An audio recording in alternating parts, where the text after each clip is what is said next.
Praise the lord.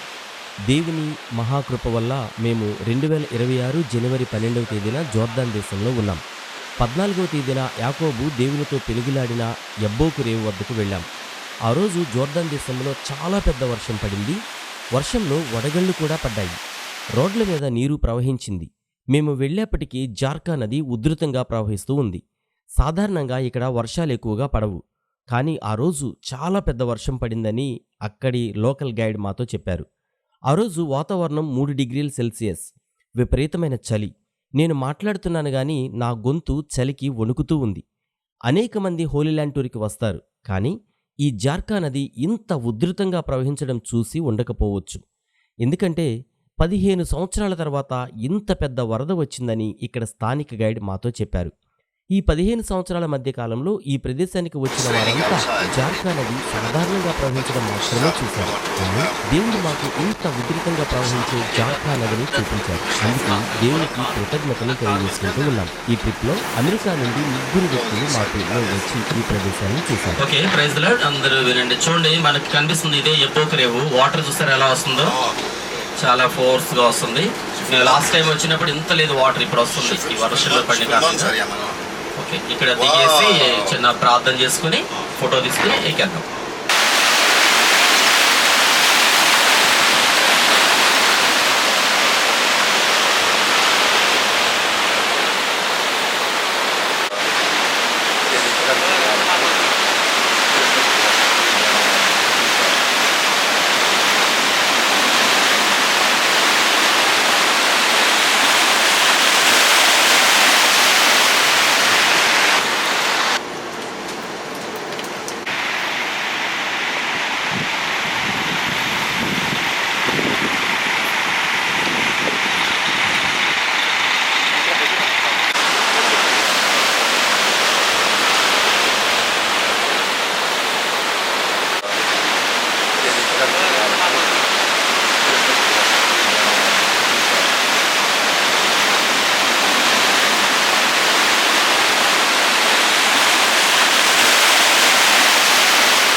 ఆదికాండం 32వ అధ్యాయం చూస్తే యాకోబు హారాను నుంచి, అంటే వాళ్ళ మామగారి ఇంటి నుంచి ఆయన తన ఇద్దరు భార్యలతోనూ 11 మంది పిల్లలతోనూ ఆయన బయలుదేరి వచ్చాడు.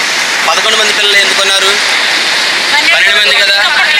12వాడు బెత్లెహేంలో పుట్టాడు కాబట్టి 11 మంది పిల్లలు తీసుకుని వస్తూ ఉన్నప్పుడు ఆయన వాళ్ళకి భయపడి ఏం చేశాడంటే ఇక్కడి నుంచి ఈ రేవు దాటించి వాళ్ళని పంపించేశాడు. ఆ రాత్రి తను ఇక్కడ ఉండిపోయిన తర్వాత దేవునితో ఆ రోజు ఆ రాత్రి పెనుగులాడాడు. నన్ను దీవిస్తేనే వెళ్తానని అన్నప్పుడు దేవుడు అతన్ని దీవించాడు.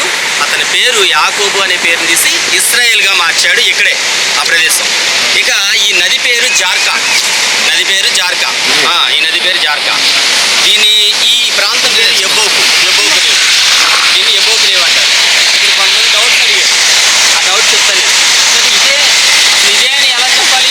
యబ్బోకు రేవు కరెక్టే, ఇదే అని ఎలా ఐడెంటిఫై అంటే, ఇప్పుడు హారాన్ అనేది సిరియా, టర్కీ ఆ మధ్యలో ఆ ప్రాంతంలో ఉంటుంది. అటు నుంచి ఇజ్రాయెల్ దేశానికి రావాలంటే ఇటే రావాలి. చూడండి, ఇప్పుడు మనం కూడా ఇటే వెళ్తున్నాం కదా. జోర్దాన్ నుంచి ఇజ్రాయెల్ వెళ్ళాలంటే ఈ రూట్లోనే వెళ్ళాలి. సో ఇక్కడే క్రాస్ చేస్తారు ఎవరైనా సరే. హిస్టారికల్గా నిర్ధారించిన ప్రదేశం ఇదే యబ్బోకి. ఇదే మొత్తం ఇదే. కానీ రేవు ఇప్పుడు మనకు కూడా చూడండి, ఇండియాలో చాలా సముద్రం ఉంది, కానీ ఇది మచిలీపట్నం రేవు అని, లేదంటే ఇదేమో కాకినాడ రేవు అని ఎలా చెప్తామో, అలాగే యబ్బోకు రేవు అనేది మాత్రం ఇదే. కాబట్టి ఏమాత్రం మీరు డౌట్ ఏం పడవలసిన లేదు. ఈ ప్రాంతంలో ఈ రోడ్డు ఇటే ఉండేది. ఆయన ఇక్కడే దాటి ఆ రాత్రంతా ఇక్కడే పెనుగులాడి దేవునితో పోరాడి గెలిచాడు. నువ్వు దేవునితోనూ నరుడితోనూ పోరాడి గెలిచావు కాబట్టి ఈ రోజు నుంచి నీకు యాకోబు కాదు, నీ పేరు ఇశ్రాయేల్ అని మార్చాడు. అప్పటి నుంచే వాళ్ళు ఇశ్రాయేల్ అని పిలువబడుతున్నారు. యాకోబు సంతానం అప్పటి నుంచి ఇశ్రాయేల్. యాక్చువల్గా ఆయన పేరు యాకోబు అంటే మోసగాడు. ఇప్పుడు ఆయన ఇశ్రాయేల్గా మార్చబడ్డాడు. తర్వాత ఈ యబ్బోకు అంటే అర్థం ఏంటంటే వంకరగా తిరిగేదని అర్థం. అంటే ఈ నది అక్కడ స్ట్రైట్గా ఉండదు, వంకరగా వెళ్తూ ఉంటుంది. కాబట్టి దీన్ని యబ్బోకు అనే పేరు వచ్చింది. అది దీని రీజన్. ఓకే, ఏమైనా ఫోటోలు తీసుకోండి.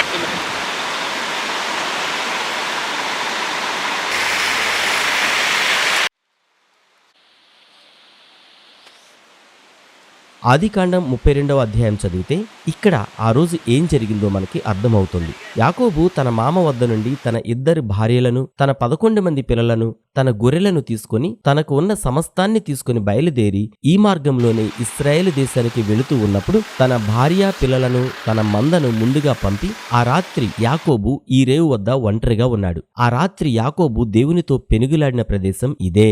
దేవుడు యాకోబుకి ఇశ్రాయేలు అనే పేరు పెట్టింది ఇక్కడే. దేవుడు యాకోబుని దీవించింది ఇక్కడే. యాకోబు దేవునిని ముఖాముఖిగా చూశాను అని చెప్పి ఈ ప్రదేశానికి పెనూయేలు అని పేరు పెట్టాడు. కాబట్టి అప్పటినుంచి ఈ ప్రదేశాన్ని పెనూయేలు అని పిలుస్తూ ఉన్నారు. ఇంత గొప్ప పరిశుద్ధ ప్రదేశంలో ఇప్పుడు మనం కూడా ఉన్నాం. ఇంత వరదలు, ఇంత భయంకరమైన చలిలో కూడా ఇక్కడ వరకు అంటే అనాదిగా పూర్వకాలం నుంచి యాకోబు కాలం నుండి కూడా ఇది వాళ్ళకి సరిహద్దు ప్రాంతంగా ఉంది. ఇప్పుడు మన గైడ్ డానియల్ గారు ఏం చెప్తున్నారంటే, ఈ వచ్చిన వర్షం వల్ల, నిన్న పడిన వర్షం వల్ల వీళ్ళకి ఆల్మోస్ట్ 70% వరకు వీళ్ళ డ్యామ్స్ నిండిపోయాయి.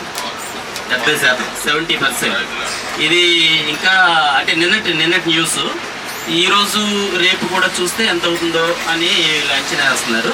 సుమారుగా ఒక 80% కూడా రావచ్చు. అంటే వీళ్ళకి వాటర్ ప్రాబ్లం తీరిపోయింది. దేవుడు వీళ్ళకి సహాయం చేస్తారు. ప్రైజ్.